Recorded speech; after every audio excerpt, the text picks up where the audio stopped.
Wide Spectrum of Mothering, written by Amy Young. To those who gave birth this year to their first child, we celebrate with you. To those who lost a child this year, we mourn with you.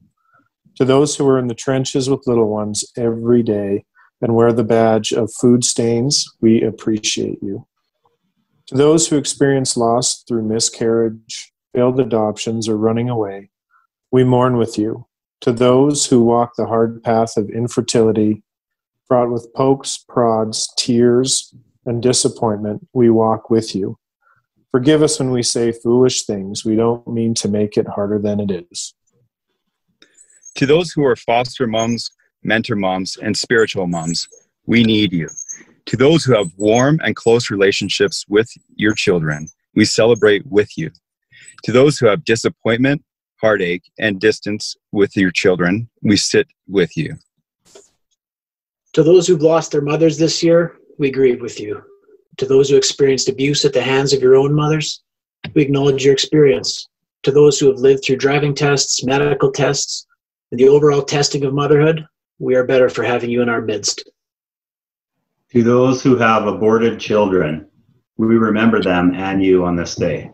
To those who are single and long to be married and mothering your own children, we mourn that life has not turned out the way you have longed for it to be. To those who step-parent, we walk with you on these complex paths.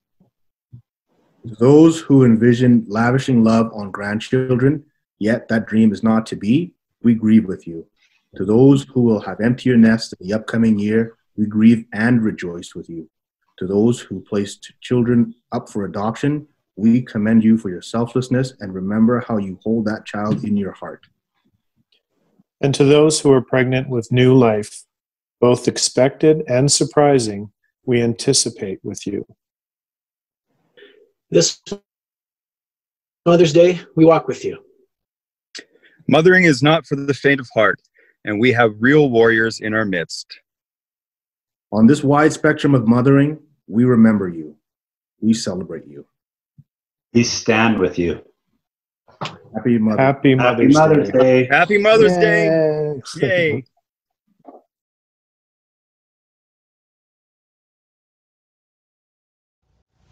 Good morning, West Springs Church. This morning's service is a bit different as we take a moment to focus in on mothers. If you're not a mother, please know that you are welcome. And I hope that the words that we lean into from 1 Kings will encourage and inspire you on your own journey as you pursue the way and teachings of Jesus. Now, following the service, our children's director, Alejandrina, will host a Mother's Day parade, and so you are all encouraged to meet at the West Springs Church, which is located at 77th Street and Weston Drive here in Calgary, Alberta at 11 a.m. We look forward to celebrating Mother's Day together this year. Now, if you're a mother this morning, I do hope that you're watching this with your feet up while eating breakfast in bed.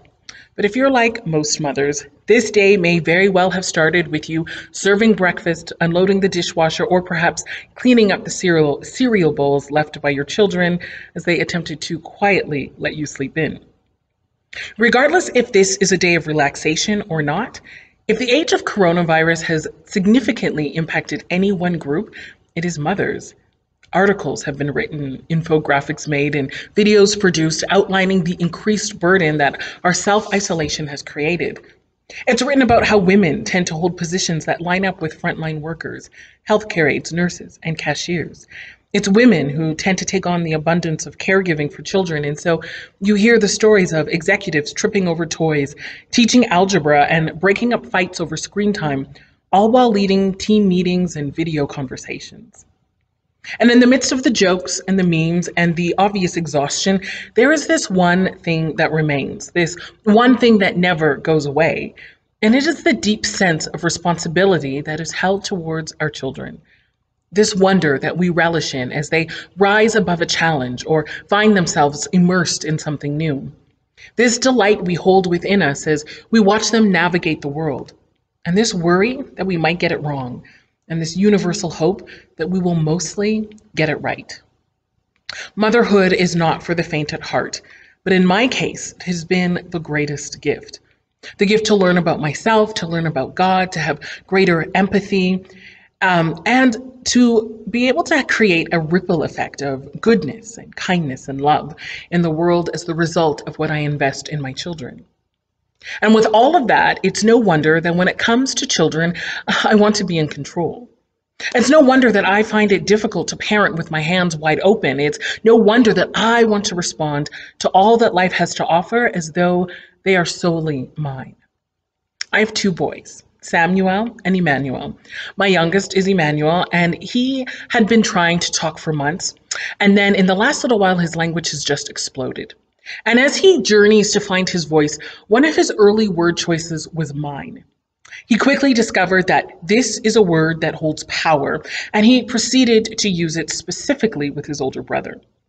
When Samuel, his elder brother, is playing with the toy piano, Emmanuel confidently grabs it from him, declaring, mine. When Samuel has a pack of crayons, Emmanuel saunters over, takes it from him, and announces, mine. And of course, the favorite item to declare mine over is when Samuel has the all-coveted iPad. It doesn't actually matter to Emmanuel what Samuel is holding. All he needs his brother to know and longs for his parents to cooperate with is this voracious announcement of mine. Now, of course, as parents, we work to quell his claim that everything he wants to belong to him is his, which generally leads to his defiant and incredulous tears, his meltdowns, and a dramatic fall to the floor. Now, I wish that I could stand in wonder as to how did this child become, oh, so controlling, but the reality is he seems to simply be an echo of his mother. I've spent a lifetime trying to be in control, announcing loudly to God and to others, mine. And when I am reminded that none of it belongs to me, I at times find myself defiant, incredulous, and perhaps once in a while in a dramatic heap on the floor.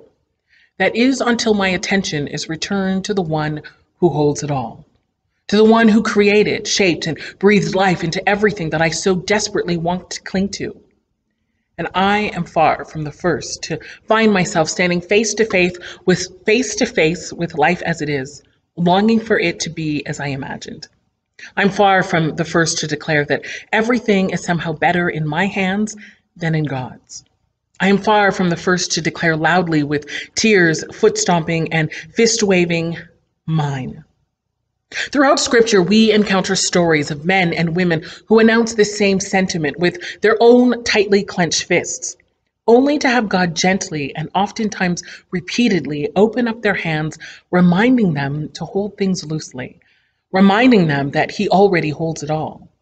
There are kings and prophets, judges, disciples, and apostles, everyday human beings who find themselves standing face to face with life, face to face with uncertainty, face to face with their future, and longing to take control, shouting loudly, mine. And if your parenting echoes even a smidgen of my own, then you understand the need for God to move us from raising children, leading businesses, organizing households, homeschooling, marriages, etc., with a mine mentality towards an ours mentality. One of the stories in Scripture that speaks of the move from mine to ours that God often takes me back to is found in 1 Kings 19.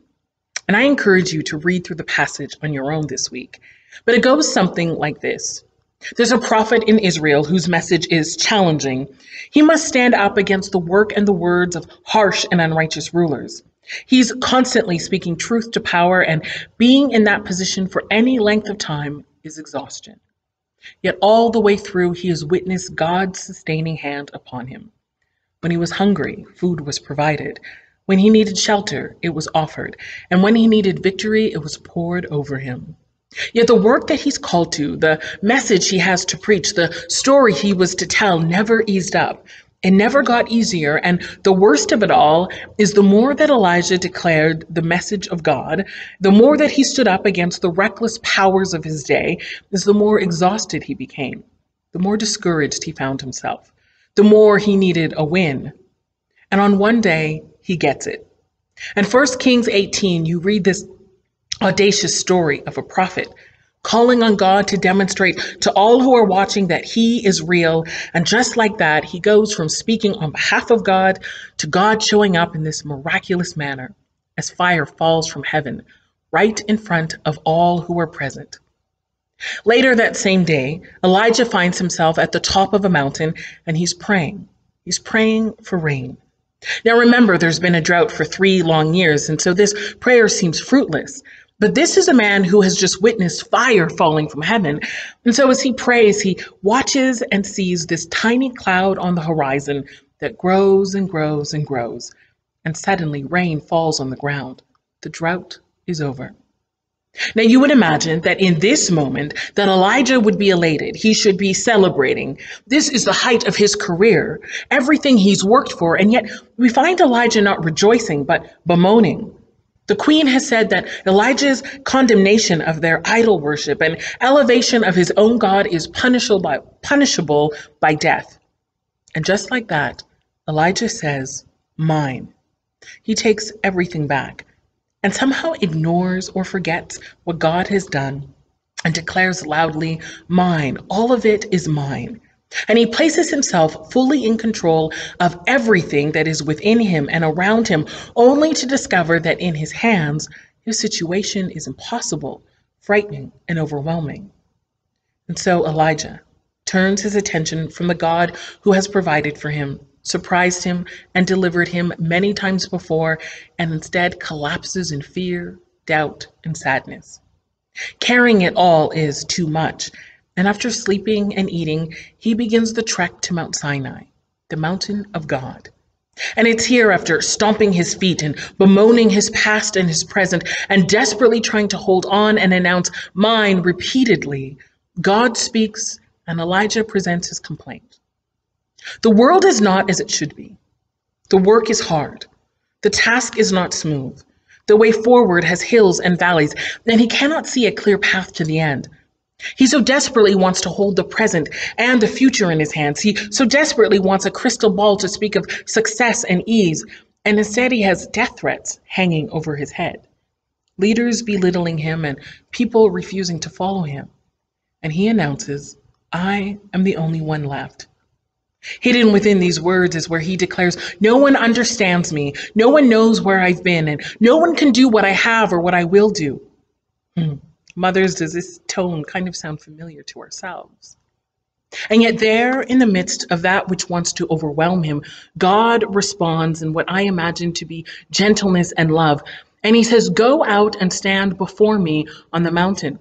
And scripture says that as Elijah stood there, the Lord passed by and a mighty windstorm hit the mountain. It was such a terrible blast that the rocks were torn loose, but the Lord was not in the wind. And after the wind, there was an earthquake, but the Lord was not in the earthquake. And after the earthquake, there was fire, but the Lord was not in the fire. And after the fire, there was the sound of a gentle whisper. When Elijah heard it, he wrapped his face in his cloak and went out and stood at the entrance of the cave. And it's here that God asks yet again, "Why are you here?" And Elijah responds with fear, with anger, and control. And God simply responds, "Go back and get to work. Go and do what it is that I've called you to do. But this time, don't imagine that you need to do it alone. Don't imagine it's all about you. Don't imagine that I've asked you to carry this by yourself." Elijah is gifted Elisha, a fellow prophet, to share the burden, but there's more to the story. Elijah is also gifted this reminder that it is the God who can withstand wind and earthquakes and fire and ensure that you too withstand wind, earthquakes, and fire, who knows your name, who calls your attention away from those things that surround you with this still, small, gentle voice and reminds you that he can hold you firm. He can keep you still. He can guard you and lead you regardless of what comes. Because the task was not about Elijah. The outcome was not dependent on Elijah. The work was not Elijah's work. All of it, including Elijah himself, were held in the hands of God, the God who seems to whisper over and over and over again, "You don't need to be in control." But because God recognizes that we do the work, that we speak the words, that we use our hands and we use our feet to the glory of God, he understands that we get weary. He recognizes that we're tired. He knows that we feel this sense of burden and ownership. And so I also believe that while God declares all things are held in his hands, he also declares as you do the work, as you change the diapers, as you advocate for your child, as you teach them how to win and lose, as you kiss scrapes and bruises, as you walk them through broken hearts and not breaking others, as you stand and clap as they cross the stage, and as you encourage them to go and try, as you pick them up, as you watch them make choices, get married, have children of their own, as you hold them close and hold them loosely, as you look ahead and recognize that they are yours, but they are also his, listen for that still, small voice, and then look for those around you. Those who will be your park buddy when the children are small.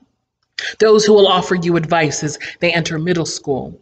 Those who stand in solidarity as you struggle to give your children their much needed independence. Those who will listen as you tearfully announce that they didn't rise to your expectations, and those who will celebrate when they exceed them. Those who will stay on the phone as you wait for the good news, and those who will come over and stand with you when you are waiting for the unfavorable news. Those who will love your children as their own, those who will be guides, those who will be warm hugs and a kind ear. Those whom God puts in our paths to remind us that we were never meant to do this on our own. Those who remind us that parenting, that mothering is not mine, but ours. You see, children are our gifts, but God holds them in his hands, and he lovingly offers us gifts of community to walk through various seasons of ups and downs. And so no longer is parenting about my announcement of mine. Instead, I am invited into this beautiful dance of raising children in a culture of ours, where the voices of friends and family are beautiful reflections of God's love for us, where the prayers of the community raise us up and bolster us when storms arise, where the care and raising of our children is not a single task that will tell of my greatness. Rather, it is this beautiful journey that reflects God's goodness and faithfulness. As I was praying through this talk, I was reintroduced to this old song, Turn Your Eyes Upon Jesus. And it felt so fitting as a way to end a Mother's Day talk, especially now, especially when we are extra stretched and extra tired, and especially when it is all the more difficult to be embraced by community. But if I have found one strategy that gets me through the dark moments and the hard moments, if there is anything that gives me hope when I think motherhood is not for me, it is that still, gentle voice, that still voice that speaks to me. It's that still, small voice that I can hear as I read scripture, as I listen to worship, as I come to God in prayer. It's that gentle voice that I hear as a friend calls at just the right time. It's that voice that comes through when I get a card in the mail or get an encouraging text from a friend. And so as mothers, there are hard moments and fun ones. There are beautiful gifts of light and terrible moments of exhaustion. But remember, even here, even in this, we are invited to open our hands from clinging tightly and offering ourselves, our parenting, our dreams, and our children to move from being mine to ours.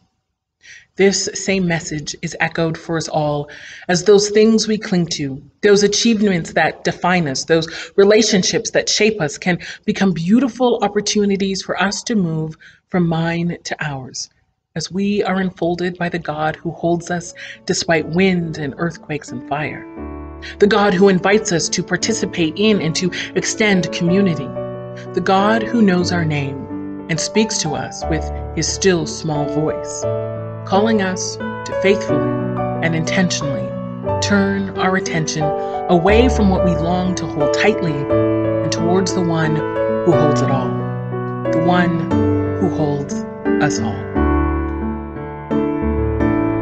We turn